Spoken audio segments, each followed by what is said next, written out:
BJP BRS trap లో పడిందని ఆరోపించారు కాంగ్రెస్ ఎంపీ చామల కిరణ్ కుమార్ రెడ్డి. కేంద్ర మంత్రులు కిషన్ రెడ్డి, బండి సంజయ్ బీఆర్ఎస్ డ్రాఫ్ట్ ని ఫాలో అవుతున్నారని ఆరోపించారు. ప్రజల దృష్టిలో కాంగ్రెస్ ప్రభుత్వాన్ని విలన్ గా చూపించే ప్రయత్నం చేస్తున్నారని మండిపడ్డారు చామల కిరణ్. దీనికి సంబంధించి మరింత సమాచారాన్ని మా సీనియర్ కరెస్పాండెంట్ రేవన్ అందిస్తారు. రాజకీయాలు వేడెక్కుతున్నాయి, నేతల మధ్య మాటల తూటాలు పేలుతున్నాయి. ముఖ్యంగా కాంగ్రెస్ ప్రభుత్వం ప్రతిష్టాత్మకంగా చేపట్టినటువంటి గ్రామ సభలు విఫలమయ్యాయని చెప్పి బీఆర్ఎస్ ఆరోపిస్తుంది. దీనిపై మాట్లాడడానికి మనతో పాటు ఎంపీ కిరణ్ కుమార్ రెడ్డి ఉన్నారు.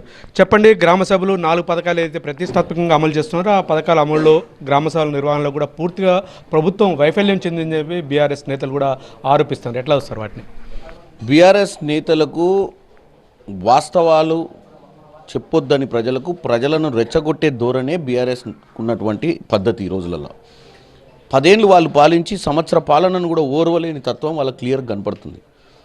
వాళ్ళ మాదిరిగా మేము ఫామ్ హౌస్లలో కూర్చొని పరిపాలన అందిలే, వాళ్ళ మాదిరిగా మంత్రులు సెక్రటేరియట్కి రాకుండా పరిపాలన అందిలే, రాష్ట్ర బడ్జెట్ని కూడా దుర్వినియోగం చేయకుండా పెట్టిన స్కీములు కామన్ మ్యాన్కి అందాలనే గ్రామ సభలు పెట్టినాం. రైతులను మోసం చేసిన నిరసనగానే 28వ తేదీన నల్లగొండలో మహాధర్నా పేరుతో బీఆర్ఎస్ కేటీఆర్ కూడా ప్లాన్ చేస్తున్నారు.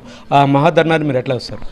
నేను ఈరోజు రైతన్నలకు పిలిపిస్తున్నా. 22,000 కోట్ల రూపాయలు మనం ఈరోజు రైతు రుణమాఫీ చేసినాం. ఈ 22,000 కోట్ల రూపాయల రైతు రుణమాఫీ ప్రతి విలేజ్లో జరిగింది.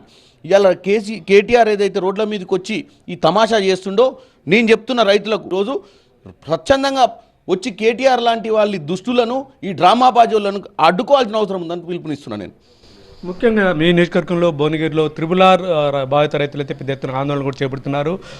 నిన్న కూడా భువనగిరి కలెక్టరేట్ వద్ద బీఆర్ఎస్ బీజేపీ నేతలు కూడా పెద్ద ఎత్తున ఆందోళన చేపట్టారు. దాని ఎట్లా వస్తారు మీరు? ఒక్కటే అండి, బీఆర్ఎస్ 10 ఏళ్ళు పాలించింది. 2014 నుంచి 2023 దాకా 9 ఏళ్ళ వాళ్ళ పాలనలా ఈ north side of triple R land acquisition కానీ, దానికి సంబంధించినటువంటి ప్రతి గెజెట్ కానీ, ప్రతి ఇష్యూ కానీ వాళ్ళ ఆధ్వర్యంలోనే జరిగింది. ఈరోజు ప్రజలను కన్ఫ్యూజ్ చేయడానికే వీళ్ళిద్దరు నాయకులు కలిసి ఒకేసారి ఒక వేదిక మీద పోయి కంప్లైంట్ చేయడం జరుగుతుంది.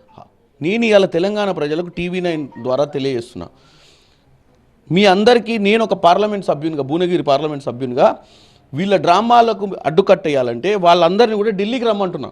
కీలకమైన నాయకుడు లక్ష్మణ్ గారు సెంట్రల్లో ఒక ఎంపీగా ఉండి అన్ని విషయాలు తెలిసి వచ్చి కంప్లైంట్ చేయడం అనేది చాలా విడ్డూరంగా ఉంది. ఎందుకంటే తెలంగాణ ప్రజలకు కాంగ్రెస్ను ఒక విలన్గా చూపించాలన్న ఒక ఆలోచన బీఆర్ఎస్ పార్టీకి ఉంటే వాళ్ళ అడుగుజాడలనే బీజేపీ నాయకులు నడుస్తారు. ఈరోజు బండి సంజయ్ గారు కానీ, కిషన్ రెడ్డి గారు కానీ, పోతే లక్ష్మణ్ గారు కానీ, వీళ్ళంతా వాళ్ళ ట్రాప్లో పడ్డారు. పెట్టుబడులు తీసుకొచ్చింది కూడా ఏమీ లేదు, ఆ రాష్ట్రాలతో పాటు సాధారణంగా తీసుకొచ్చారని చెప్పి బీఆర్ఎస్ నేతలు కానీ బీజేపీ విమర్శిస్తున్నారు. నేనేమంటున్నా, ఇటేస్తే అటేస్తారు, అటేస్తే తెచ్చింది 1,78,950.